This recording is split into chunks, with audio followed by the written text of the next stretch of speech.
Thank you, everybody, for joining us. My name is Victor Bunin, and with me, I have Vitalik Buterin and Brian Armstrong. Normally, these folks need no introduction, but I will go ahead and introduce them anyway. Vitalik is the co-founder of Ethereum. Ethereum is one of the largest and most decentralized smart contract platforms in the world, if not the largest. He has done a ton of stuff around crypto for more than a decade now. He's been involved with Bitcoin before. Now he's pushing the envelope on things like soul-bound NFTs and other tracks. Brian has also been in crypto for more than a decade. Did a lot of work on Bitcoin and Bitcoin wallets, and over time has built Coinbase, which, as you know and love, is the exchange, but also has a number of other components to it, such as Prime and wallet and custody and cloud and other services. And so these two folks are legends, and thank you guys so much for taking the time to join us on this podcast. Thanks, Victor. Thanks for joining, Vitalik. Good to see you. Yeah, good to see you guys too. We are going to dive into a couple of really interesting topics, some spicy, some philosophical. There is a rough agenda for what we're going to be covering. So we are going to talk about the merge a little bit, although we're going to sidestep all the super basic concepts around it, and we're going to go right into some of the meat. We're going to talk a lot about decentralization, what's next for the crypto ecosystem, philosophy, leadership, and at the end, we're going to have a party round. And that's going to be an opportunity for you guys to ask questions of each other, taking turns, for anything else that wasn't covered, but that is top of mind for you. With that, I'll kick us off and just talk a little bit about the merge. So a lot has been said there, but moving Ethereum to proof of stake has been discussed for years and years and years, and in some circles even before the proof of work blockchain was even launched. And one thing that I'm curious with both of you is whether there was a particular moment that stands out to you, you can recall, that proof of stake really made sense and made you believe that it's a viable path forward, even during a time when proof of work was so dominant in the industry. I think for me personally, I was never hostile to proof of stake. So if you look back to some of the articles that I wrote in Bitcoin magazine back in 2013, I wrote one piece about proof of stake, which I remember was very friendly, though it also talked about how it's still a very new idea and there's still a bunch of problems that people are thinking about and trying to figure out. And then in 2014, in January, one of the very first posts on the Ethereum blog was about this proposed algorithm called Slasher, and that was the one that introduced this concept of slashing, where you get penalized if you vote for two things that contradict each other. And this was my attempt at trying to make inroads at solving what proof of stake critics call the nothing at stake problem. Basically the problem that in proof of work, if you want to build on top of two blocks, you have to do double the work to build on top of each, but in proof of stake, you can just sign as many things as you want. And sort of adding this explicit penalty to signing more than one thing was the solution for that. So over the course of 2014, we were doing a whole bunch of research around seeing just how far can this go? What actually are the security assumptions that we have to rely on? How effective can we make this slashing mechanism? Can we solve some of the other problems? Can we even make proof of stake actually be more secure than proof of work? So by having slashing penalties eat into deposits instead of just eating into the rewards. And there was this post actually at the end of 2014 where we talked about this concept of weak subjectivity, this notion that in a proof of stake network, unfortunately, you do have to make an assumption that in order to benefit from the full security guarantees, a node has to log on and be online at least once in a while. And you can make that while pretty long. You can make it a week, you can make it a month, you can make it a year. The longer you make it, basically, the more inconvenient it is for stakers from a liquidity perspective. So there's a trade-off. But ironically enough, for me, I think it was realizing that that was the trade-off and that was an unavoidable trade-off that actually made me comfortable with it, because it made me realize that okay, this is the weakness. And at the same time, I felt confident that this is all that there is. And that certainty, that kind of realization that it's not an unknown anymore, and it is this very specific thing that we can understand philosophically. That was this really big switch that made me very comfortable with it, because it's instead of jumping into a pond where you have no idea what kinds of weird alien sharks are inside of it. It's we finally put a robot submarine into the pond, and we kind of cataloged the robot sharks a bit, and we understand where they are on the phylogenetic tree and what their DNA is, and and like even if they're still scary sharks, it's just we understand what they are, and we understand how to deal with the problems, and we understand that actually it's not nearly bad enough to kind of be fatal to the entire project.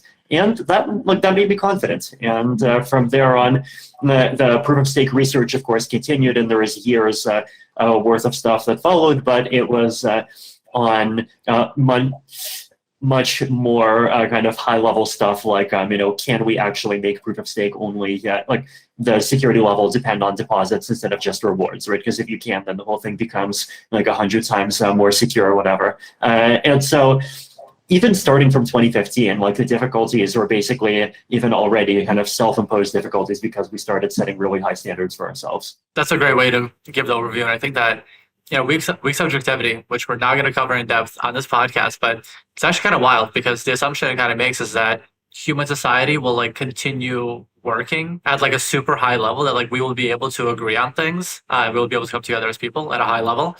But yeah, it's a super fascinating trade-off. That's kind of the layman's explanation of it. But Brian, I want to kick it over to you. Super curious for your take. Yeah, well, I have to admit, I was actually skeptical of proof of stake when I first heard about it. And it took me probably, a year or two to kind of come around. And, when I first heard about it, my initial thought was the halting problem in computer science is kind of this, it says that you can't really prove, will this piece of code finish executing? And so when people started talking about a Turing complete language on a blockchain, I was like, this sounds so easy to defeat it and to attack it. And so I was initially just skeptical. But I'd say after a couple of years, I really got proved wrong on that. And I started looking more into it. I'd credit Fred Ursum. I think he was watching a lot of this stuff closely, and he pushed me to take another close look at it. And just seeing Vitalik make progress on it and the apps that started to come out, I think we eventually came around to this idea at Coinbase. We're like, okay, we're going to have to be agnostic on every chain that's coming out, every token. We can't be sitting here in our ivory tower only focused on one asset. My initial hope actually in the early days of crypto was that Bitcoin was going to be the one chain. It was going to be like TCP/IP or something, and everything, all the apps, was going to get built on top of one chain. Because I was always thinking about it from a usability point of view, and it's just so much simpler for customers to come in. And we had a hard enough time explaining to them what even Bitcoin was. So it's now we have to explain dozens of different blockchains and tokens. And I was like, oh, this is going to be so difficult. Couldn't they just put this all into one chain? We can kind of upgrade Bitcoin, but obviously that has its own risks, and there was a whole controversy around that, which I won't get into. But that caused us to move over and start to just say, all right, we're going to have to support many things over time and be more agnostic. I think it's a great point, and I think that something like proof of stake, and honestly, the question about Bitcoin proof of work was that either it makes sense and it works, or it's a really dumb idea and it's going to go to zero. And so as the kind of confidence around proof of stake continued to increase, and it's okay, maybe it's not a dumb idea and it has a potential to work. And as soon as you're able to start building up some of that confidence, then you can kind of carry it forward and really play it out and start making different trade-offs around what the design space looks like. One other thing I'll mention on that, I think there's a really nice relationship between scientists and engineers in the world, and I think of Vitalik as kind of this brilliant computer scientist, and he's also many other things, philosopher, whatever. But there's people out there who are just frankly probably smarter than me that are let's do the math proof, let's write the new breakthrough idea on paper. And then I was never the person who was going to make that kind of math proof breakthrough or whatever, but I was always the person okay, if this looks promising, I can barely understand it, let's go try to commercialize it and try to get tens of millions of people using it. So I think that's a really important thing, by the way, in society broadly. It's how did there's a lot of ideas that exist in laboratories and science that just never get commercialized to actually benefit humanity. And when it does happen, awesome things happen. You get Genentech and SpaceX and Google and stuff like that, which all kind of came out of research organizations. So anyway, I feel very grateful in the world that there are people like Satoshi and Vitalik and all the people doing more on the scientific side, so that engineers, CEOs like me can kind of hopefully build companies around it. I'm going to jump ahead a little bit because that's a really interesting thread that I'm going to pull. So, I think that Coinbase both gets a lot of credit and also some detractors for the amount of work that we've done to, as you mentioned, like commercialize and get it out there and onboard people and like really make a lot of this stuff usable. And that always creates like a little bit of tension around you're saying this decentralized things and you're centralizing parts of it, right? Or we do as Coinbase in order to make it more accessible and usable and user friendly and all that stuff. But there's like a natural tension there.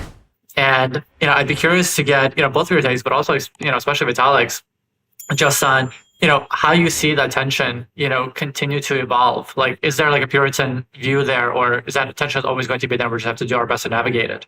One of the ways that I kind of think about it is that the crypto space in general tends to have this like principles versus expediency trade-off like very deeply inside of it, and sometimes it even goes in cycles, right? Where like basically if things kind of continue in a way that feels stable, or even worse, like feels bullish for some amount of time, then kind of people start getting a bit more lax, and the expediency side starts kind of winning out over time. But then eventually there's always some kind of event, and it's always like some shock event that makes people realize like, wait, the principles in the space actually matter. The most recent big event for this actually is like a couple of months back, the Terra Luna situation, right? I think a lot of kind of more principles-oriented people felt like, we were howling at the wind, and like when we were saying like, no, this is not a new paradigm. Anything that offers 20% APRs is like definitely totally a scam. And then, you had all of these kind of elite professional-looking investment funds saying, no, this is totally cool. And it turns out that they were very wrong. And over the course of about 96 hours, a lot of people's opinions on a lot of things changed. So I think like that's part of the reason why it's important to kind of keep the principles in mind, whether by principles in decentralization or privacy, or just simple things like making sure your protocols are like economically sound. Though I think there's also this like other side of the trade-off where you do have to kind of like actually survive long enough, and you don't want to kind of go insolvent before the market becomes rational again. And that's it's a hard trade-off. I think it's something that we grapple with internally, even within the Ethereum project. I think like the things that are closer to the base layer tends to be things where it's more important to like be principled and like be credibly neutral, and be decentralized and like be more uncompromising in those values, because like if the bottom layer breaks or gets corrupted in some way, then like ultimately everything built on top of that goes into the trash too. And I do think that things that are built on top do have like more leeway, right? Because ultimately the point of a startup is not to have a 90% plus chance of surviving. The point of a startup is to have a 10% chance of being great instead of just a 1% chance of being great. And I think like that, like that does lead to a different mindset. Though at the same time, I do think that like as things in the ecosystem become systemically important, it does like start to make sense to like care about some of those other things too. I agree. Decentralization is super important. That's like the original ethos of crypto. Occasionally these flare-ups happen and people get reminded of how important it is. And I think it's also important to note that like decentralization is a spectrum, right? So sometimes people, like especially early on, they'd say, oh, Coinbase is so centralized.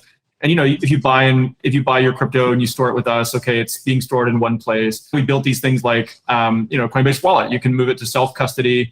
And so, and even if you're storing it with Coinbase, we're using open protocols, decentralized protocols. So you can move it off of Coinbase to any other wallet or custodian whenever you want, right? And so that's much more decentralized than, say, I don't know, like the Visa network, where only one company controls that entire network, as opposed to like we don't control the Bitcoin network or Ethereum network, obviously. So anyway, more decentralization is generally better. It does kind of slow down development, so there's always a balance. Like we're seeing that now with the move to Web3, and we're seeing a lot of apps that are being built kind of, I would call it Web 2.5. Like, okay, they have a decentralized token, but all their stuff is not going on chain in IPFS or something like that. And so the tools are getting better and better to go more and more decentralized over time. I think hopefully that's the direction that things go. But you always have to be thoughtful about that, and because if you let it get, too centralized, it'll get co-opted. And there's a great book called The Master Switch, which talks about the history of networks like the telegram and radio and television and the internet. And they all follow this theme where they're initially super decentralized. They eventually consolidate, and then they get co-opted, and then people have to move to the next network to get true freedom again. And so, I think that's a little bit happening with the internet, and it's a little bit at risk. Crypto hopefully has, 100 years or something before anything like that becomes a real threat, and maybe there'll be some other paradigm after that. But of course, the most recent issue of this was Tornado Cash. We could talk about that too, because I do think it's kind of concerning. Some of the Ethereum miners and things like that seems to be like they just proactively started censoring transactions. So we can talk about that later too. I don't think that we need to wait until later. I think, people would love to hear you guys talk about it now. I just want to maybe point out for the audience around the latest Ethereum mine. I believe it was Ethermine that decided to start censoring, and what does the new ruling mean for validators? What does it mean for Ethereum? What does it mean for the merge and the transition? And so it's a huge and meaty topic. There's a lot to discuss there. So maybe one of the ways in which I'll kick us off is, Vital, a lot has been said around, the transition from proof of work to proof of stake, around the transition from mining pools to validators. And one of the questions I was raised is kind of okay, well, how does the transition impact Ethereum's censorship, properties, right? How decentralized is it? How resistant is it to control? And so one of the things I was hoping is that you could tell us a little bit about, how does, the way that Ethereum is designed, this, there's no ETH 2.0, right? But it's the new combined network. Tell us a little bit about the design decisions and how they are interacting with censorship, whether by enabling it or by making it more difficult to censor over an extended period of time. Yeah, so I think there's quite a few differences between proof of work Ethereum, or at least historical proof of work Ethereum, and proof of stake Ethereum. And it's kind of important to unpack a lot of those differences, because people in the Twitter sphere or wherever else often end up talking about things as a package deal. And you get people occasionally even saying things like, proof of stake is bad because, look at Ethereum's fast block times. And it's no, those are two separate issues. So I think the way that I would categorize the different issues are, one, proof of work versus proof of stake, right? So this just has to do with who is responsible for creating blocks, building on top of other blocks, forming consensus, and doing all of those things.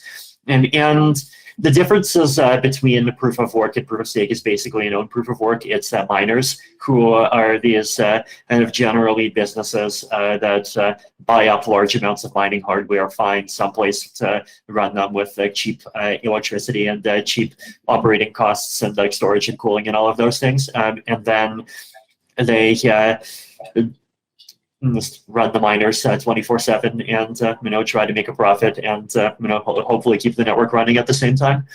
In proof of stake, sometimes I use the metaphor of virtual mining, where the idea is you're putting in your coins and you're sort of converting your coins into a virtual miner, and the Ethereum network kind of simulates the process of mining in the sense of randomly assigning these depositors the right to create a block.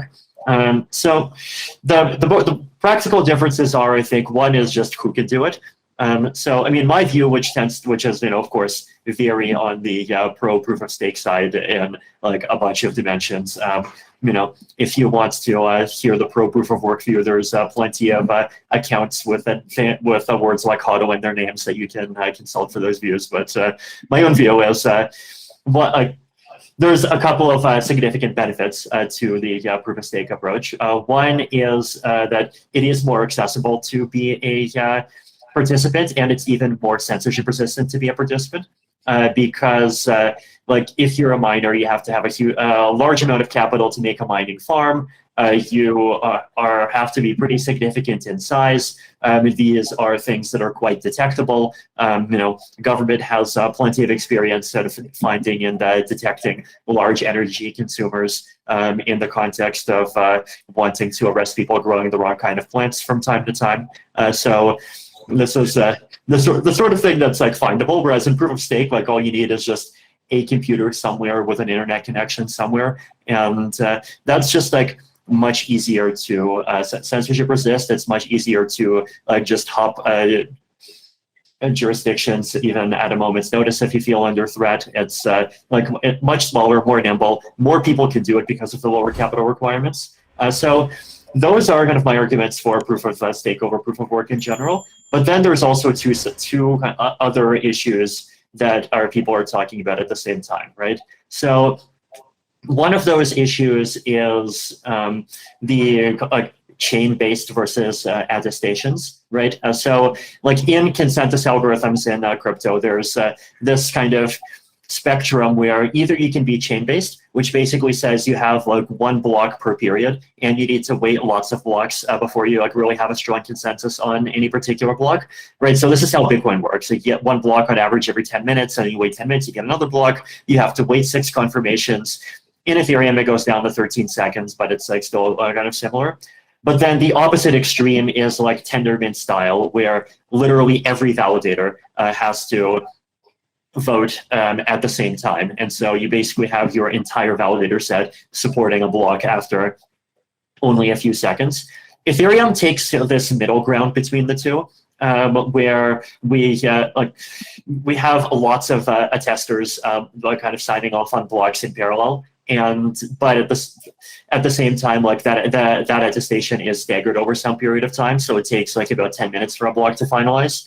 I mean, to be fair, I think like the latest thinking in the research team is that we want to move to what we call a single slot finality. So we actually do want to kind of become more Tendermint-like over time, right? But in the middle, Ethereum is this compromise, and we have lots of this parallelization.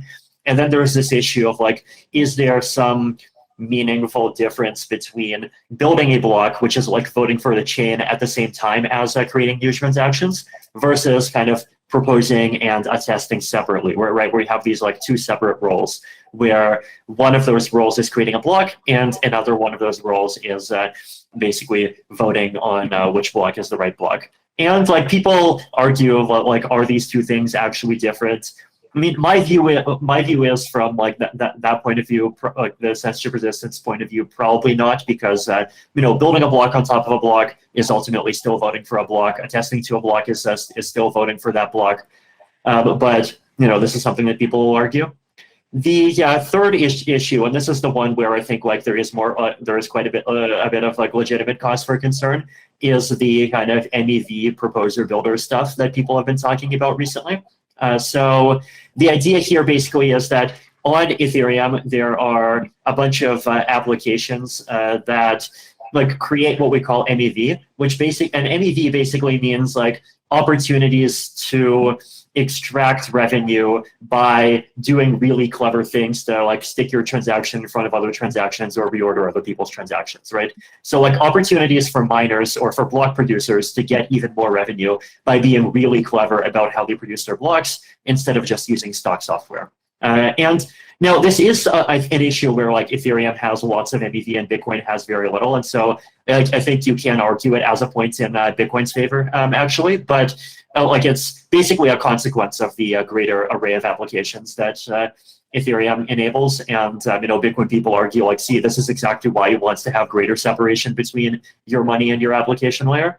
But so like I do admit this is a point in favor of that viewpoint, but it's also kind of separate from proof of work versus proof of stake, right? So as a kind of philosopher, I think it's important to sort of like distinguish between those issues and argue at the level of concepts instead of at the level of packaged products. So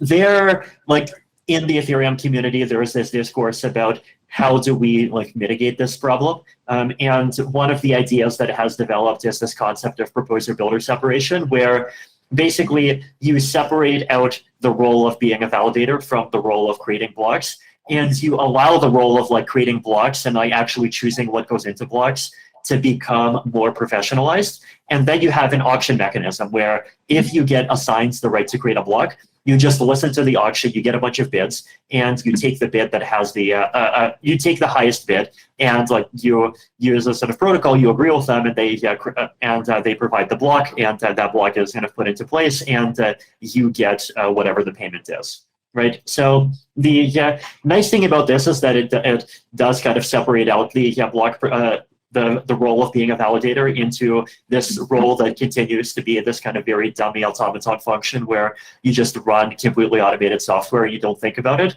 from this role where you actually choose what the block contents are. And this does mitigate the centralization issue, but people have raised the concern of like, well, what if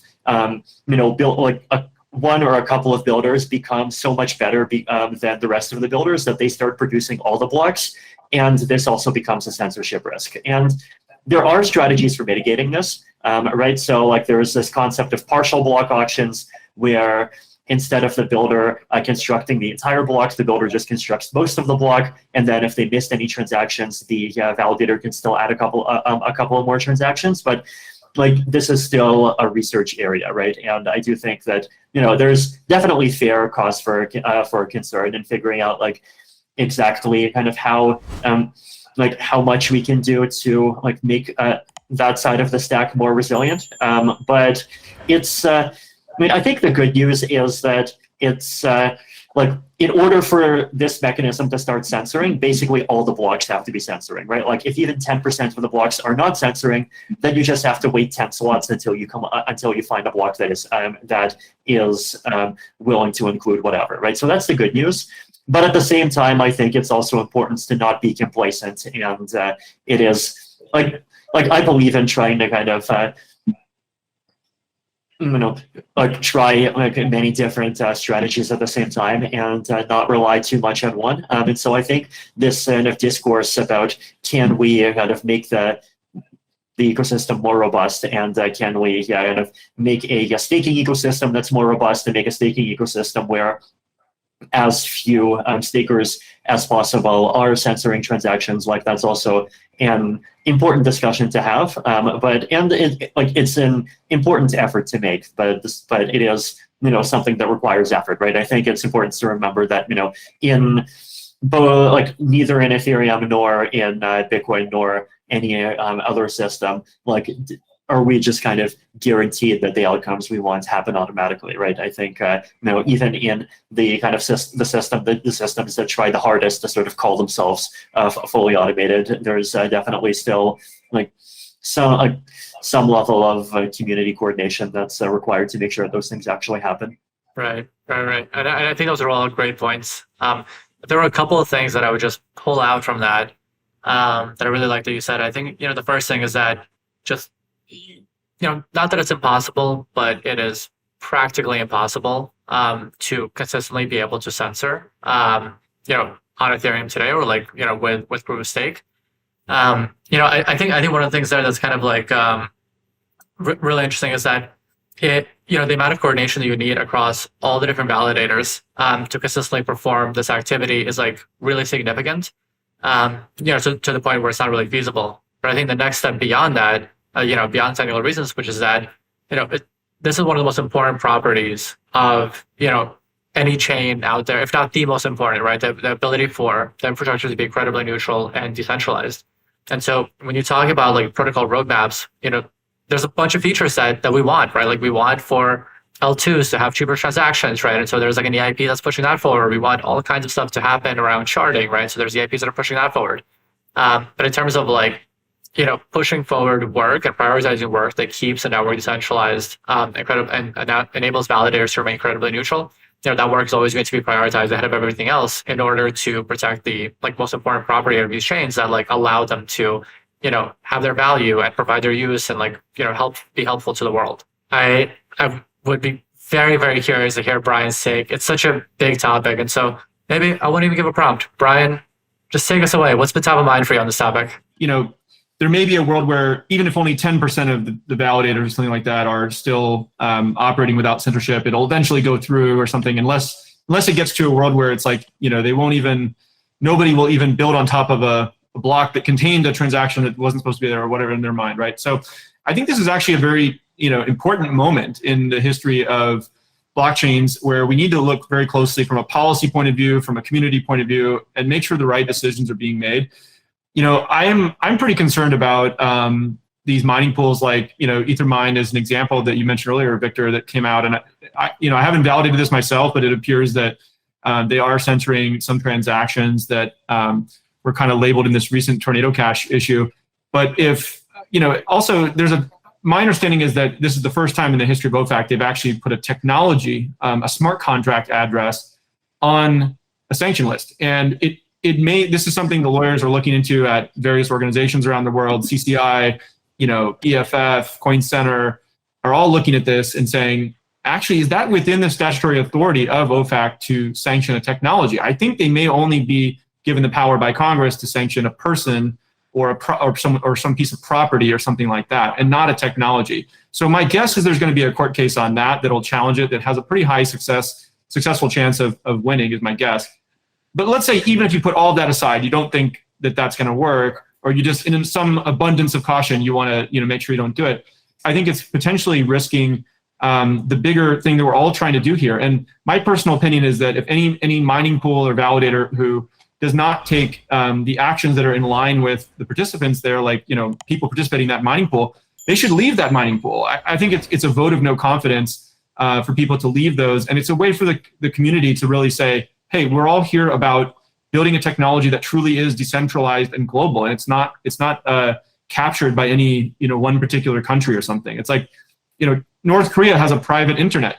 Like, we don't want to be on the private internet of North Korea. We want to be on the global internet, right? Or China heavily filters the internet. We want, in America and the free world, various places around the world, most of the countries, we want to be on an open internet. That's what's driven all of this innovation. And yes, occasionally a bad person, uses the internet or something like that, just like they occasionally use cryptocurrency. But go prosecute the bad person. Don't prosecute the technology.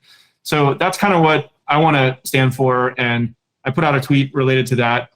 Coinbase is involved in this too. I mean, we're a large validator of Ethereum, and so we would probably put out a legal challenge or something like that before it ever became a major issue. But if it ever really came down to it, I think we would, minimize our Ethereum 2 validation, or even in the worst case, eliminate it if it meant preserving the integrity of the overall network. So, Vitalik, I don't know if you have an opinion on it or you want to jump in, but yeah, those are my thoughts. Yeah, no, I think that's definitely an excellent comments all around. I think I agree with all parts of it. I think obviously I'm fully supportive of people's need to comply with the regulators in whatever jurisdiction that they're in. But if in whatever jurisdiction you're in, it happens to be impossible to simultaneously do that and be a good citizen of the Ethereum network, then the honorable thing to do is to shut down. But I think also it's a very correct comment that from a purely legal standpoint, as far as I can tell, we are very far from that point. And it's great that there are people like Coin Center and all of these organizations making this really active effort to make sure that even from that we do actually kind of get a fair shot there. One other thing I think that's important to keep in mind also is that, I personally don't think that the crypto ecosystem's response as a whole should be 100% one of resistance. So I think resistance in the sense of having red lines and and ultimately, standing up for blockchain's right to exist and be the thing that they've been advertised as being for day one is important and indispensable. But at the same time, goals like, say, not wanting to give hackers multi-billion-dollar anonymity sets, that's a reasonable goal. And I think that's a goal that even a lot of people in the crypto community share. And I think, that, in general, the crypto space has been talking about kind of regulation at the edges from the beginning. And I do think that we should be kind of proactive in actually trying to come up with ways at the edges to build applications that kind of maximize benefits and minimize risks. And I actually think that people don't realize the extent to which it actually is possible to do that without turning the blockchain space into some dystopian surveillance hellscape that the community doesn't want, right? So just to get into this a bit, the one simple thing that you can do, right, is you can create a say Tornado Cash like mixer where when you withdraw, in addition to just making a zero knowledge proof that proves that like you have a valid deposit and that your valid deposit wasn't spent yet, you could also make a zero knowledge proof that says this withdrawal is not part of like one of this set of deposits, or this withdrawal is part of one of this subset of deposits. So you would not reveal exactly who you are. You would not even reveal exactly who you are to like one specific group. So like this is not like one of those backdoor key type of proposals, right? But what you would be doing is you would be saying like, I am some participant in this ecosystem, but I am not a hacker, right? And what this is kind of actually incentive compatible, right? Because if you add one of these proofs, then like in theory, this should make your life easier from a compliance point of view with whatever you do with those coins down the line, because whoever's interacting with you in the future, they can know that like they know that they're getting coins where the hacker isn't part of the pool, and so they don't have to worry about you being the hacker as much. And also, like by taking the hacker out of your anonymity set, you're also taking yourself out of the hacker's anonymity set, right? And so if this turns into something that's a default, then like the anonymity set that hackers have would just suddenly become really tiny, right? And instead of them being able to like safely, kind of steal and like mix like some number, like let's say $5 million, it might go down to like say $50,000 or dollars, or potentially even less, right? So I think there's this large design space of this kind of moderate stuff that like really takes advantage of the power of zero knowledge proof technology to give privacy and security as like assurances and guarantees of different kinds at the same time. And this is, I think, something that a lot of people in the space have kind of been excited about and understood could be possible for a long time. And I think there is actually an opportunity to kind of build on top of that vision and like actually present, use the crypto space as an opportunity to kind of present to the world of like, hey, here is how we actually can, have very strong financial privacy, without needing backdoors like agencies having secret keys that also at the same time like allows people to prove that they are basically not a bad guy, and allows them to avoid contributing to like actual bad guys, kind of having large anonymity sets that makes it easier for them to kind of hide who they are. So like I think it's important for us to do those kinds of things as well. It's like I think especially like this is something that I think exists like in American culture, but kind of in crypto culture, it exists kind of even more strongly. Kind of this idea that like it's more honorable and brave to sort of sail directly downwind against the wind. But I actually think that there are times when that's a counterproductive strategy, and there's times where you kind of, if you do that, you needlessly sacrifice your opportunity to win friends. And so, I also kind of want to sort of appeal to the crypto community to kind of think about that side of things at the same time, and so we can do everything that we need to do to continue to ensure the integrity and kind of basic function of the chain, and at the same time ensure like use those tools to like build an ecosystem that kind of helps create a world that everyone, like both the crypto community and the rest of the world that we want to win over, wants to live in. Yeah, I think those are all such great points, and for me they strike close to heart because my wife Lisa, she's actually head of business development at Aztec, which is the privacy layer 2 on Ethereum, and so like as a family, we're very invested in in making sure that privacy sticks around and is viable and continues to support the users of Ethereum. It's really, really important, I think, for everybody, because without privacy, all that we're building is kind of like the most most perfect financial surveillance apparatus the world's ever seen, because everything's public. But privacy is such a meaty topic, and we all think that it's important, but I think like one thing that I'd love to ask you guys is, of all the different ways in which privacy can be expressed or felt or used, I think the question that's on my mind and on the minds of many people is kind of like, what is that use case where, it's super important to get right, and that we feel it's like, okay, maybe this is the one that we started out with get regulators and users comfortable with as like something that we could all agree on a happy balance on, and like make that the first shot towards like the eventual goal of like having sufficient privacy for everything that we want to do. It's funny. I think privacy coins sometimes have a little bit of a bad name, but they really shouldn't. I mean, I think privacy of people's financial data is like some of the most important data that they'd want to have privacy around. And it always kind of boggles my mind how, people are very up in arms about other kinds of privacy, like cookies are tracking them. They're tracking you across like on social media, and they can like show you ads based on that. And people are super bent out of shape about this, right? And then it's like, well, do you realize that every time you swipe your credit card, it's like ending up in all these databases of all these different companies around the world. And, why is that? Like, it's your money. You should pay your taxes, obviously. And like, I understand that it's a useful tool. Like if law enforcement, gets a subpoena or something like that, they've met some reasonable threshold of like, getting this data, they want to use it as a tool of law enforcement to track down where the money went, stuff like that. But for the average person, they have almost zero privacy around their financial data. And I think it's a huge risk in society. So, it's kind of similar to the early days of the internet when everything was HTTP and the people were starting to do online shopping and they were putting their credit cards in and it was just going over the wire in plain text.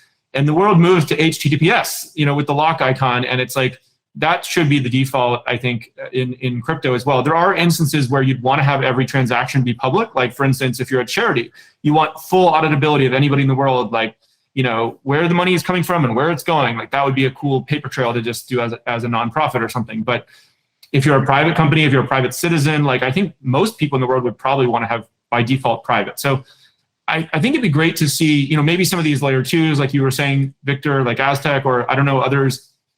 Like, my one thought I had on this is if you make a blockchain where everything is private, and that's the only option, the default is like people are going to come in and use it for nefarious stuff because it's just like the only option that they have. But if you make privacy a variable that can be flipped on or off, right, where it's like, if you want it, you add it. It's probably a little bit more expensive in terms of gas, just like HTTPS has a couple of extra handshakes that happen, slows down the internet connection. Then anybody can start to add it in. And so now you have a dual use L2 or chain or whatever that's like, there's clearly legitimate use and there's clearly a lot of legitimate use in privacy, but there may be something there that law enforcement has an issue with.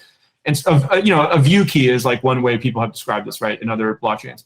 I think that's an interesting way to sort of leg into this, where over time, a greater and greater percentage of all transactions in crypto should probably be private.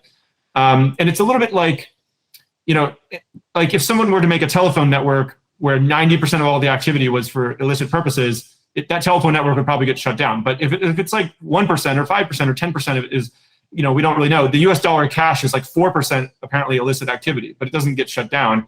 So as long as it's like predominantly being used for legitimate purposes, anything that could be used by a bad person is not overall going to get shut down. And so I think blockchains need to add more and more of that privacy capability. And the predominant, 99 out of 100 people in the world are good. They're going to be using it for legitimate purposes. And law enforcement will develop tools to go after bad folks that don't rely on, having complete transparency into every transaction in the entire economy. Yeah, super fascinating. I kind of wonder, because I feel like when I talk to some folks that are working on privacy, a lot of them think that privacy by default is the right approach. And then, you can optionally make things viewable from there. I am not an expert on privacy, but I know that Vitalik spent a lot of time thinking about it. So maybe I'll pass it over to you and be super curious to get your take.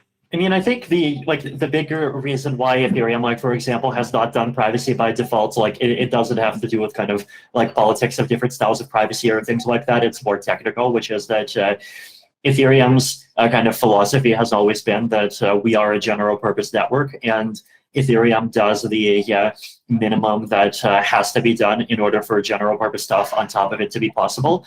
And Ethereum doesn't want to provide a specific functionality to do some of these more complicated features because, well, maybe there are different ways to do those more complicated features, or maybe the trade-offs in doing those more complicated features just evolve too quickly over time, and we don't want kind of the desire to adapt to ongoing needs to like be something that puts pressure on governance and like requires governance to be more activist than it needs to be, right? So like just more kind of technical concerns like that have been the reason why, like in Ethereum, we just say like, hey, you know, we have a programming language and everything else is up to you. And I mean, even like if you look at account abstraction, for example, right? This is the idea that instead of like your wallet being being controllable by just a private key, you could have your wallet be controlled by a smart contract. So you could have lots of private keys, you could have changeable private keys, you could do different things. That's something that like we tried to do EIPs for near the beginning, but the most successful approach right now, ERC 4337, is like an extra protocol thing. And that was just like a necessary compromise because the core developers are so busy that they have their hands completely full getting just very general purpose stuff done, that it's hard, like that we just want the account abstraction piece to be kind of doable by this separate community. And actually, like after about 6 months of some really hard work by you know, people like Yoav Weiss and the Infinitism team, and some like people from Nethermind and a couple of others, there's this growing ERC 4337 fan club and this kind of separate development community that's doing all of this completely in parallel to the Ethereum core development effort, right? Which is like a huge win for kind of scalability, right? Because you know, managing 10 teams that don't have to coordinate with each other is a lot easier than managing 10 teams that do have to coordinate with each other, right? Because in the first case, like you don't even have to manage most of the teams; they just do stuff. So that and like for privacy, it's similar. Like there are different approaches to privacy, right? So there's the question of, you know, are we talking about privacy of coins? Are we talking about like tokens? Are we trying to create like privacy for more general purpose applications? The problem with general purpose applications is that there's like a different models and it's not obvious that there's any best model. The reason for this is that like if you're doing privacy with zero knowledge proofs, which is the technology that we have, right? Then what you have, there's this very fundamental limitation that in order to be able to interact with a particular piece of state, you have to have the decryption key to that piece of state, right? So if you have the decryption key to something, you can do stuff with it. If you don't have the decryption key to something, you cannot do stuff with it. And that's like very different from the Ethereum model, right? Because the Ethereum model basically says you can make transactions that interact with an unlimited number of accounts and users without their consent, right? Like from a purely technical point of view, like if I send you, let's say 50, you know, USDC tokens, I'm modifying a state entry, which is your USDC balance, and I'm increasing it by 50, and that operation is happening without your consent. Now, it's not, now getting 50 USDC is not something that, you know, any reasonable person would refuse, right? But from a technical point of view, like it's a number that's associated with your money, and I'm making that number go up without consulting you first. With zero knowledge proofs, that's not something that really can be done, right? And so this is why like all the zero knowledge proof things rely on a UTXO model, right? It's like I'm creating an entirely new account and I can see that account and I'm giving it 50 coins. And then, you know, if you want to, you can like grab those coins and you could do, and it's up to you to like do other things with those coins later, right? So the like, so just to kind of step back there, right? Like I think the idea is that once you add privacy, a lot of things become much more application specific, and there's 10 different ways to do it, and it's not obvious today. It might not ever be possible that one way of doing privacy is better than like every other way of doing privacy.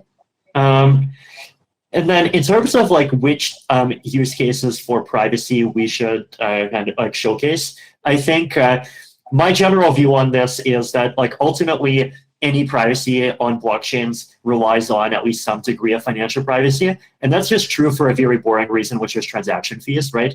So like about a week ago, I published this post on ETH Research where I talked about how we should add stealth address functionality to Ethereum. So like if I want to send you an NFT, and like what are you, Brian? Are you Brian.eth? Like what is there some .eth that you have? Yeah, be Armstrong. Be Armstrong, right? So the idea would be that like I could send an NFT to an address that I generate locally, where I know that this address can be controlled by whoever controls bearmstrong.eth, and you as the controller of bearmstrong.eth would be able to kind of do a scan and find that address, but no one else would know that I sent to an account that's controlled by bearmstrong.eth, right? So like we'd be able to at least transfer NFTs around without a log of like every person's activity being kind of like tieable to everything else. And like I think this is clearly good and we should do it. But if you want to make it work really well, you have to like figure out transaction fees somehow, right? Because it's like I'm sending you an NFT, but then okay, if you want to send that NFT along to someone else, then you have to pay find some ETH to pay the transaction fees. And like one thing we could do is like I send the NFT along with 0.01 ETH, and then you will use some of that ETH to pay gas, and then pass along 0.009 whatever ETH to someone else. But then eventually you hit zero, and then that person has to kind of like add more ETH somehow. And so like there's just because of transaction fees, there is this kind of need for like small scale financial privacy of some kind to be there somehow. And I think the interesting thing with financial privacy is that pretty much everyone agrees that small scale financial privacy is like more obviously good, right? Like I think even it might be like either Rohan Gray or like one of these people who is very cryptocurrency skeptical and like he wants to have a government run CBDC. I think even he said at one point so that he'd be okay having some kind of currency that gives people strong privacy up to like some number of dollars per month, right? So like it's like the smaller the scale, the more obviously good the privacy is. And one of the, I think, like fortunate coincidences that we have, right, is that smaller scale financial privacy is easier to achieve, right? Because like financial privacy depends on your ability to have an anonymity set. And if you're a really big actor, then like it just takes a very long time for you to find an anonymity set that's large enough. And if you're a small actor, then like there's a huge number of actors that are like you, and so getting an anonymity set that's big enough for yourself is well, just a much easier task, right? So I think it's it is something that will happen naturally, and I think there's definitely like good ways of achieving kind of privacy for those use cases in particular, like both small scale finance and transaction fee payments that work really well. But this is just something that more people in the ecosystem needs to be more actively working on and developing. So okay, let me ask you guys, which direction do you want to take this in? Because I think that we can still talk a little bit about use cases. We've talked about some already. We can also talk about a little bit about regulation. Or I was thinking that we could go on through to some of the philosophical leadership questions, especially some of the fun ones that people have asked on Twitter. I like the idea of doing a lightning round where we just do rapid fire from Twitter or with each other or something like that. Yeah, so I'll do the first and maybe like 2 or 3 rounds with you because there were some really good questions that came from Twitter. And then, you guys will just go back and forth from there. So the first one is, what is your kind of like furthest out but most deeply held belief about how crypto will change our society? And I have my answer, which is that I actually think that if everybody adopts like Bitcoin or ETH or some other kind of like money standard, it'll be harder to wage large scale wars because you can't finance it through inflation. You can only finance through debt, and there's like a much more finite amount of debt that you can take on compared to how much inflation you can take on. So that's my like furthest out but deeply held belief. Do you guys have any? One of mine is that I think in order for like crypto to really start kind of executing on the broader visions that people have around crypto needs to start being not just crypto. Like I think crypto is a really important building block, and it's amazing that we have it. But I think we also like actually need to have organized efforts to achieve the like really specific things that we want to achieve, right? So if the goal is financial freedom for like people in low-income countries, then like people, including maybe you as a listener, should like actively work in making happen the specific goal of making it easier to use crypto to like store, make it easier to move money around in low-income countries. If you want to have a network states organized around like particular governance experiments or particular social values, then like you need to actually go and start building the thing. If your goal is to like we want more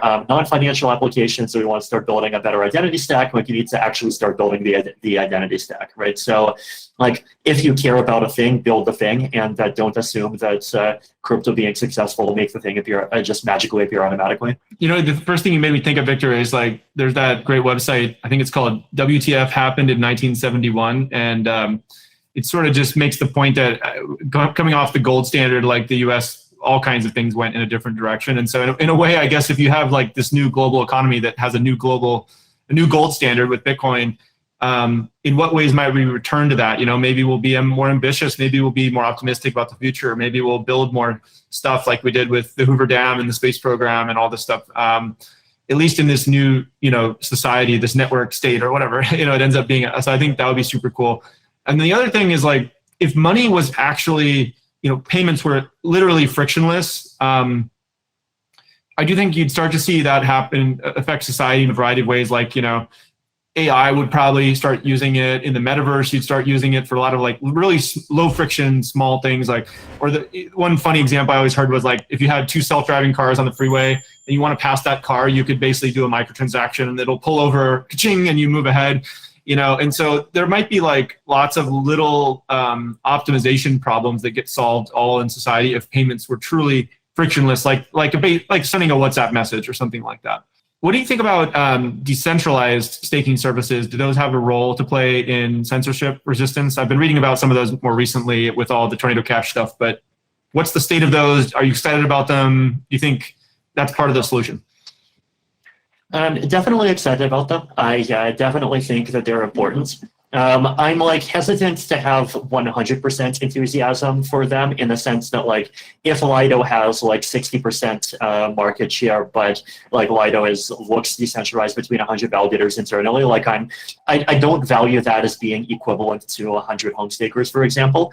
And the reason is that like any of these kind of second layer systems that people create, they seem to so far have like some kind of need for their own internal governance. And like I've written a lot about how crypto governance, like so far we don't have, there's fundamental kind of economic weaknesses in the governance that we've seen so far. We don't know how to fix those problems well. And it's like whatever governance you create may well end up being a security hole for like going after all of those validators at the same time. So that's like the source of my kind of not quite 100% enthusiasm. But at the same time, I think 20% being controlled by a decentralized staking service is far better than 20% being controlled by a single operator. So definitely hope that we move more in that direction. And actually, I have a mandatory shell, and that we do have a Lido competitor called Alluvial that Coinbase is contributing to. So we hope to see a lot more competition in that space overall, so that at least you have a number of different solutions that are all affecting the service. But Vitalik, what questions do you have for Brian? Yeah, actually, kind of continuing off on the answer that I gave a few minutes back, I think my question to Brian would be, what is like something about the world that you care about and are even actively trying to accomplish other than crypto? And what are the things that you're doing to make it happen? One thing I'm really passionate about is just sort of what we touched on earlier. How do you get more scientific research happening in the world, and how do you get that translated into companies that actually create products for people? Because I kind of feel like, what is the root of all progress in civilization and everything? It's basically like you have to have better technology and better innovation, and that leads to better products. But where does that come from? It comes from like people having good education. It comes from like the right laws and free markets and like structures in place where people try more things and do cool stuff. So I don't know. One of the things I'm passionate about is that like a lot of scientific research to me, it seems kind of a little inefficient in the way that like peer review happens in journals and how funding works for it. And so COVID sort of fixed some of this in a way, because you saw people were just like, it was like warp speed or whatever. Like, all right, you did the research, put it on Twitter. Don't forget about submitting it to a journal and waiting a year, and like get the peer reviews right away. And then like, see if someone can replicate it. Like, how do we get it into a vaccine? Like that kind of stuff should be there all the time. And crypto and computer science has almost showed, I think, a world that is possible here where, like, look how open source software works. Like, why isn't all science done more like open source software, where you do your first commit and boom, you put it out to the world. You're doing work in progress. Maybe somebody submits a random pull request, but most of these labs around the world are doing this work in a silo because they're very secretive, and like, it's government funding, and it's all about status and prestige and citations and stuff. So anyway, I feel like scientific research could be more like open source software, and a lot of crypto people are getting into longevity funding as too. I know that you are as well, Vitalik. So I think that's super. It's really cool how like this software golden age that happened and crypto golden age is now trickling down into other hard science problems. Which I think will be really good for Team Human. There's maybe like a couple of years ago now that they did a study based on cryptography funding, and even that just gone up like 10 or 20x or something like that. And so you're seeing like the fields that are super close to us like skyrocket, and then like as more and more time passes, like more and more of that funding continues to flow into other fields that are passion projects for everybody and super important for everyone. So I have another. Actually, sorry, do you want to comment there? Otherwise, I'll ask another. I have another like topic in mind, but you can start with yours first. Well, this was a really good audience one. You got a lot of likes, and so I have to ask it. But with the lens of founding a decentralized protocol versus a centralized company, what are you most and least jealous of the other person? I mean, it's really brilliant, kind of what Vitalik did, because of course he created a technology platform breakthrough that could be used by people all over the world. And so he's got like, thousands or tens of thousands of companies and people like building on top of it. And so, he was able, like the pace of adoption globally of Ethereum was just so much faster than any one company could do, because he's got 10,000 companies building on top of it, which is super cool, and all the venture money flowing in. And I don't know if this is an advantage or disadvantage. I just think, Vitalik, my understanding is you're not like having some typical CEO job or something. Like you're doing like research and culture, community building, and like you get to really like read the research papers, meet with the community, and help drive the technology forward. But like, frankly, building a company to the size of Coinbase and becoming a public company, there's lots of parts about being a public company CEO that are not like building products with technology. I'll just leave it at that. So sometimes, I get jealous of how much time Vitalik gets to spend on like the actual tech itself. And what are you least jealous of? Well, that he got to have 10,000 companies build on top of his platform instead of being one company, I guess. Yeah. I think one of the things that I kind of I'm starting to like miss as a result of the Ethereum protocol just getting very big, and that I think like Coinbase can still absolutely have if it wants to, is that like once especially a decentralized community gets big enough, like it's becomes difficult to kind of have as much like alignment of values within that community, right? Like you basically start to have people who have kind of pretty much every opinion, and a lot of this is good, but sometimes there are issues, like it becomes harder to kind of coordinate around specific values around how we respond to the privacy issue, for example, which, by the way, I think the Ethereum community has still done an excellent job of, but like I do see the kind of weaknesses of Ethereum as it is in 2022 versus like say Ethereum as it was in 2015, or even like the ability of like Ethereum. It's harder for Ethereum as a community to pivot than it is for Coinbase as an organization to pivot, for example. And I do think that we are in a kind of rapidly changing world and a rapidly changing century. And I think the world still really needs like people and organizations that are in that position where like they have very, very strong beliefs, and they have some kind of structure that's like really capable of like both executing on those beliefs and executing on kind of rapid changes to the world as it exists and adapting to it.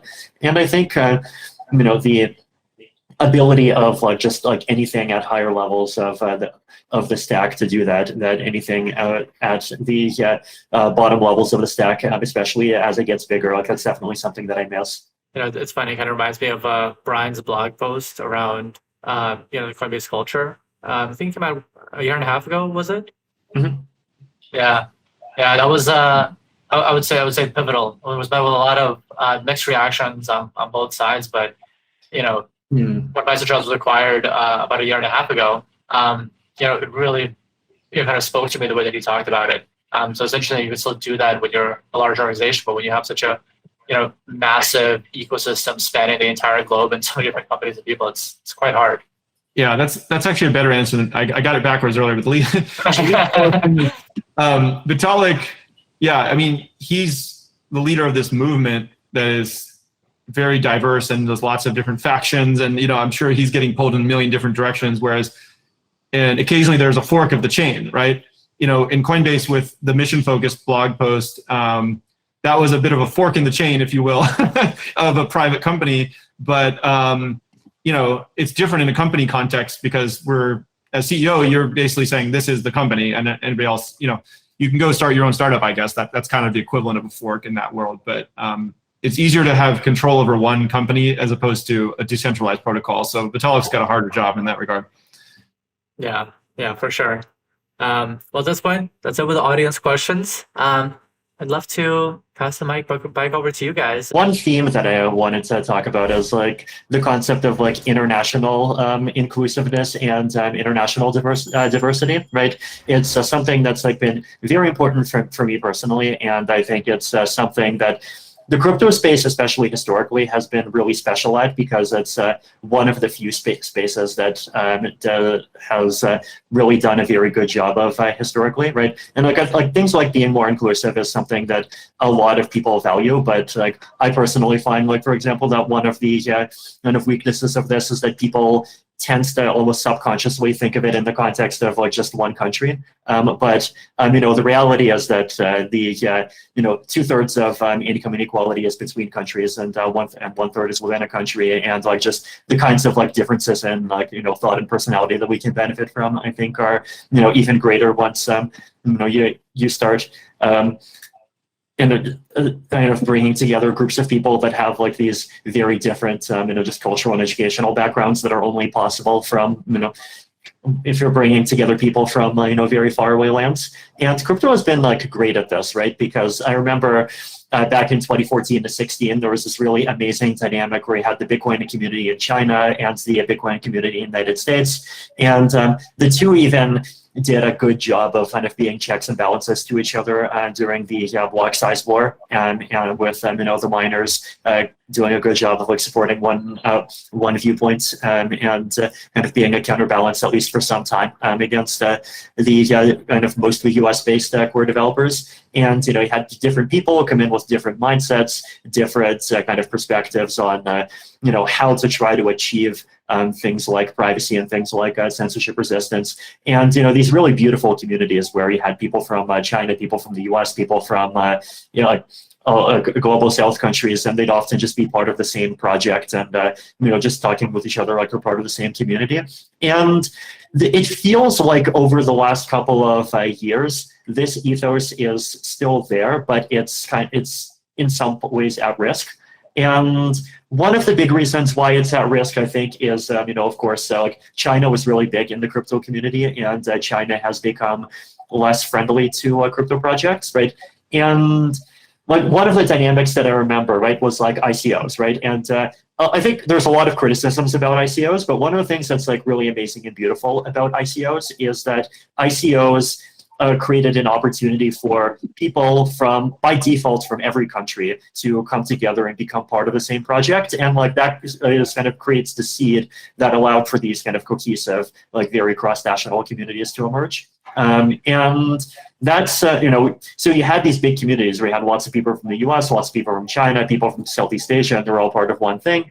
But of course, ICOs have become legally much harder. And then like in China in general, a lot of crypto stuff became harder.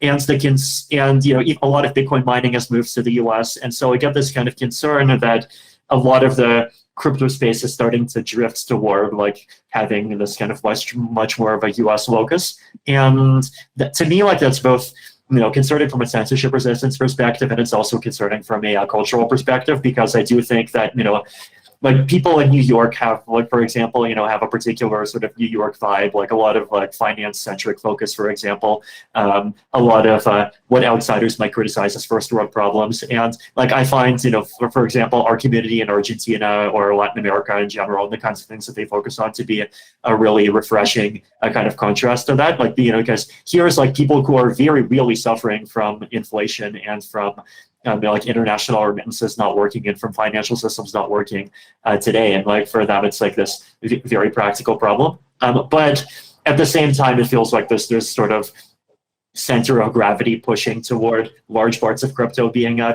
based in one place. So I wonder, what could Coinbase do, just to turn this into a question to sort of keep this, internationalist spirit of crypto alive? Is there something that we can try to do to sort of preserve the best parts of that more intentionally? Yeah, great question. Well, so I agree with you. I think it's really important for everybody in crypto to have a more global mindset, right?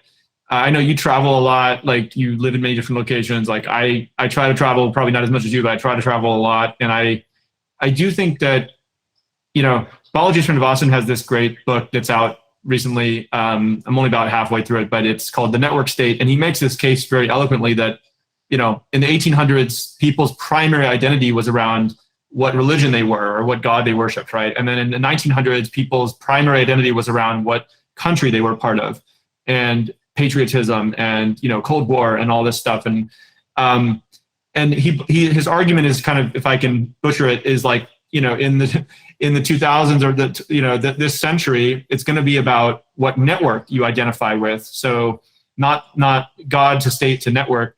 And we're in this hybrid transition right now between the network and the state, right?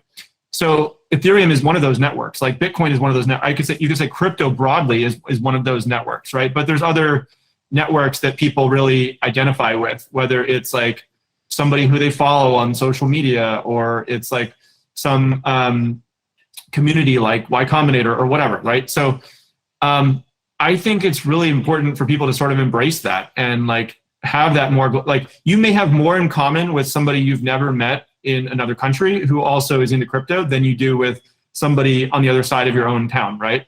Or on the other side of the country that you live in. So yeah, I think that's a novel idea. Most people in the world are still very much in the country, mindset. They filter everything that they think about is through the lens of their local politics of that geography where they happen to be located, but they're spending a greater and greater percentage of their life on the internet. And VR and all these things are just going to accelerate that, where it sort of almost doesn't matter what latitude and longitude you happen to be at. You're a citizen of the world, right? I think that's a very important mindset. Now, that being said, we need to make sure we create allies out of key countries around the world. Almost, you almost want to shop them like vendors, like you choose between AWS or Google Cloud or something, right? And say, well, where are we going to put resources? Where are we going to invest to make sure that these networks do remain free and globally connected? And the U.S. is obviously a huge bastion of strength there. I think just historically, culturally, it's been a big embracer of the internet and freedom and things like that. So it's probably going to be a big piece of the puzzle. But you don't ever want to you don't want to ever have vendor lock-in, right? You don't want to over rely on one particular spot. So yeah, I mean, I feel the same way. We need to make sure that there's investment in these other countries. So in terms of what can Coinbase do, I mean, one thing we have a big international focus right now. We have offices in like the UK and in Japan and Brazil, and like Australia, will be out there soon. So we're launching more and more locations.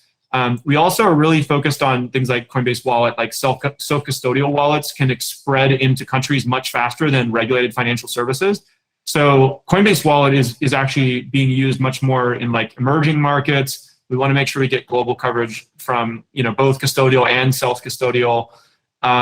Just making sure the app is like well localized, things like that. Or there's a lot of technical challenges. Like in Venezuela, most people are running Android 4, which is from 2010 or something like that. And in the US, people are running Android 13 or something like that. So we have to make sure there is a version of our app that runs on Android 4 to be able to get even global coverage in some of these regions. So it's always a tension because, a lot of the revenue is coming from like developed countries, but we want to make sure we're also investing in the longer term mission, which helps get 1 billion, 2 billion, half the world into crypto with their internet connectivity. That's like one of the other big areas we can help out. Vitalik, what do you think will be the best form of money in the crypto economy? Because, we have Bitcoin, which I think of as like, the reserve currency. It's like kind of like gold, but it's deflationary. We have stable coins, but they're pegged to the US dollar or another fiat, and those are inflating, 8 or 9% this year. So is there room in the market for a flat coin or something pegged to CPI? Like, do you think crypto can create a better form of money? Yes, crypto, I think, absolutely needs to at least prepare to depeg from kind of over-reliance on any one particular kind of asset. And I think there's a lot of reasons to do this, right? Like, I think, USDC is, a great product, and, it's great that like JRB Allaire and co have just like work hard on making something that's like so convenient and like actually usable. But at the same time, there is this like systemic risk of like if everyone is using USDC, then like what's like does that mean that USDC turns into like something that has a lot of political influence and controversial hard forks, for example, and even in general, like there's tail risks of like what happens if something happens to the United States or at least its dollar at some point down the line. There's kind of regulatory issues like things that peg to US dollars might end up being regulated like in a way that's more similar to US dollars at some point in the future.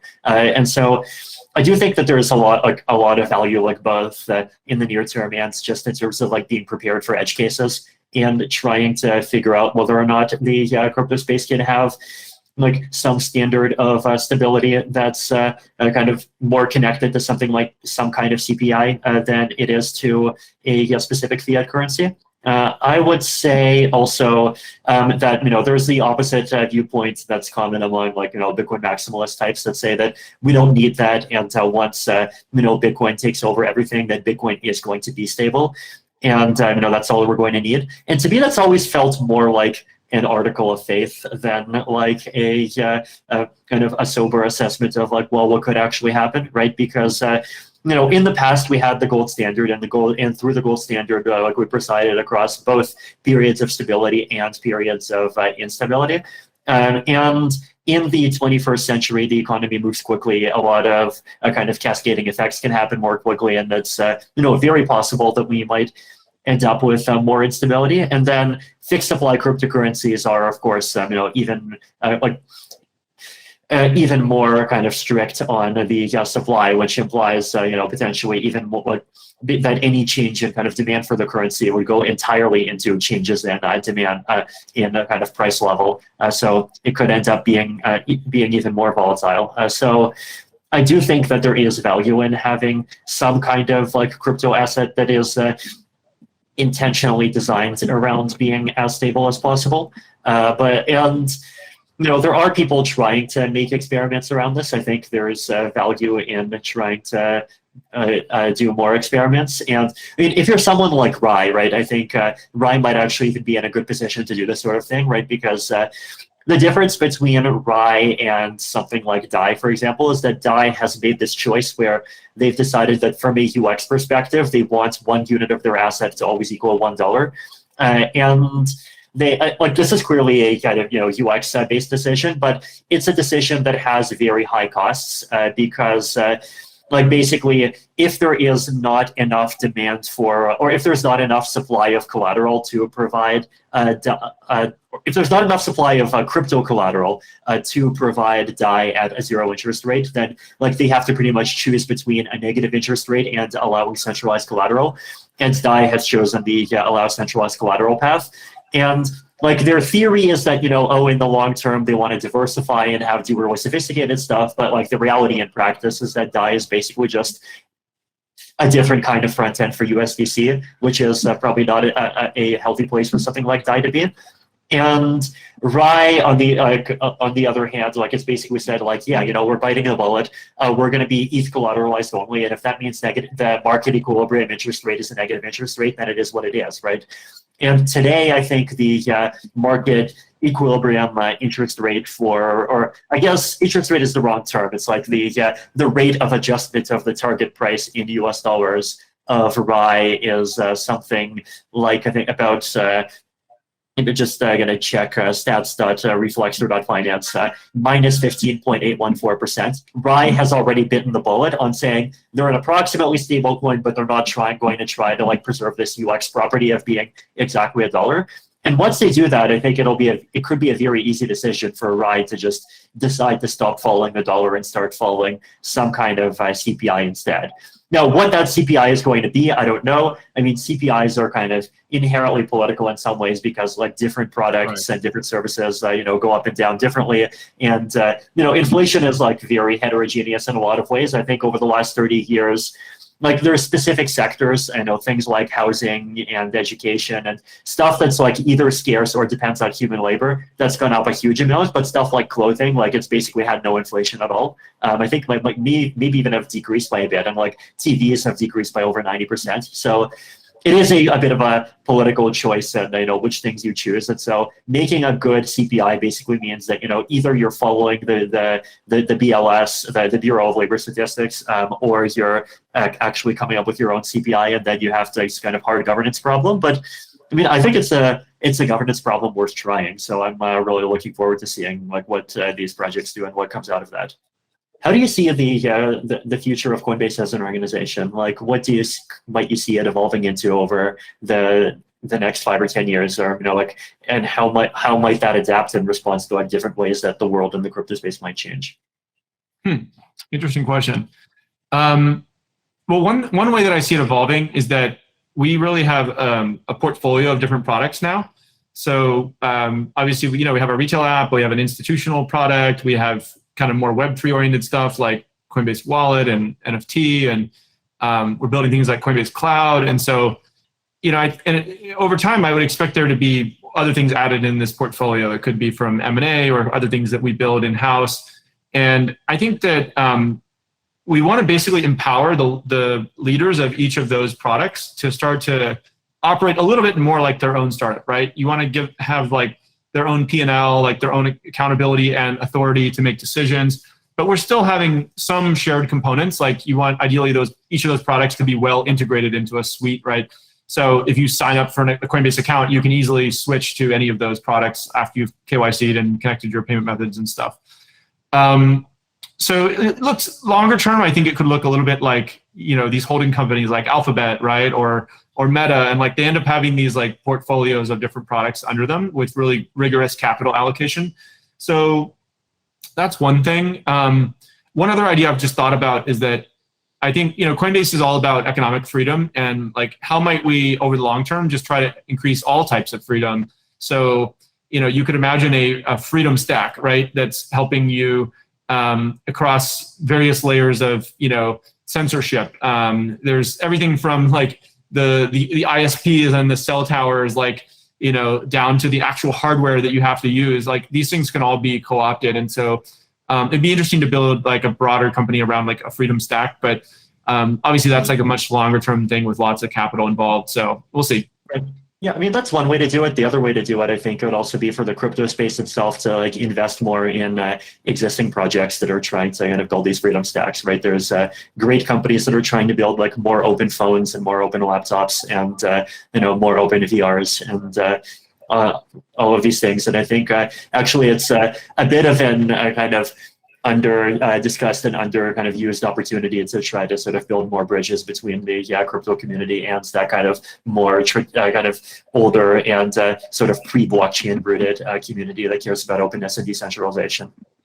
So Vitalik, I guess I'll turn it back on you. So if you look out 5 or 10 years for you personally, like what do you envision? How do you think you might spend your time? Like what kind of things might you be passionate? Like what do you want to see happen in the world, and what do you think I don't know if you'll have like a pet cat, or like where will you wake up in the world? What will you work on? What will you think about? All kinds of things. I kind of foreshadowed my answer in my earlier answer, where I kind of talk about the need to be intentional about things other than just crypto. I've obviously been, following and kind of supportive of the longevity space, of kind of some of the effective altruist movements, of some of the kind of innovative governance stuff, and charter cities people and so forth. I think there's definitely some opportunity for, both myself and I think I would even say you too, and I would say all of us in the crypto space to start being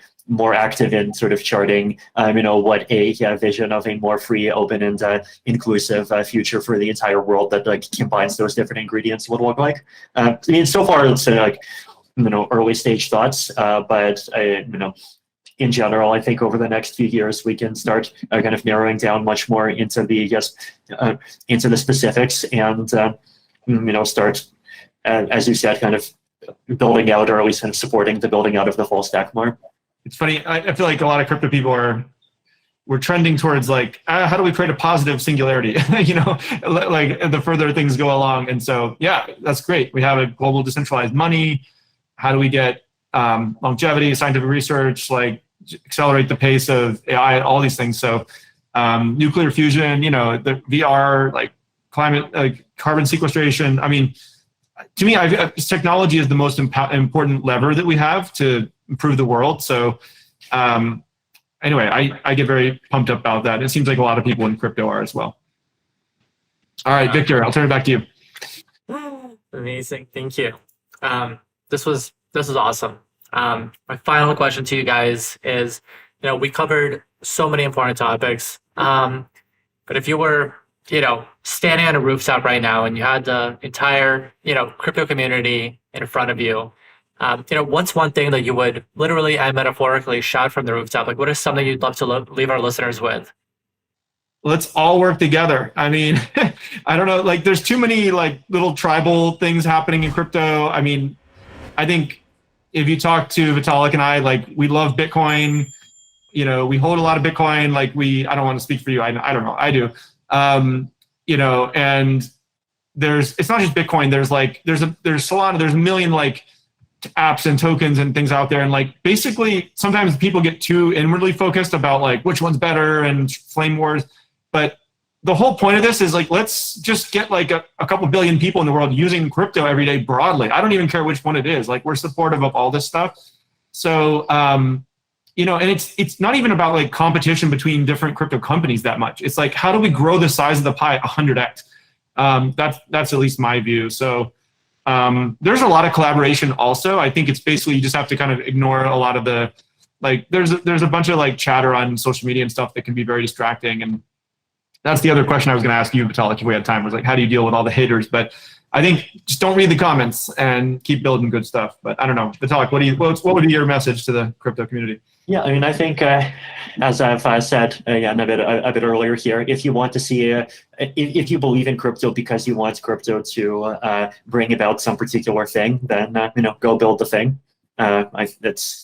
We need to, I think, a bit to have a bit more of that lovely, juicy, definite optimism in our crypto world. And I think if more people did that, that would even help bring more positivity into the space, right? I think when people are in builder mindset, people are just naturally much more cooperative than when people are in kind of zero-sum political warfare mindset. And the more that we can kind of do things to pull ourselves out of the patterns that lead to kind of people being stuck defending specific positions that they've chosen years ago and just yelling insults at each other on Twitter, and move toward using debate as an actual tool to figure out what the right answers actually are, and with an eye to actually starting to build toward them, then I think we can come up with and help build a much better crypto space. Yeah, that's awesome. And I think that one of the really inspiring things is that both of you embody these values so well, and it enables you to last 10 plus years in industry, and it's going to enable you to continue building and collaborating and continuing to create the future that we want to see for the next 20, 30 years. I just want to say thank you guys, both of you for everything you've done for the space and, for Ethereum, for the broader crypto ecosystem. And I want to thank both of you for taking the time to come on this podcast and chat. I had a wonderful time. And with that, thanks so much for coming and have a good day.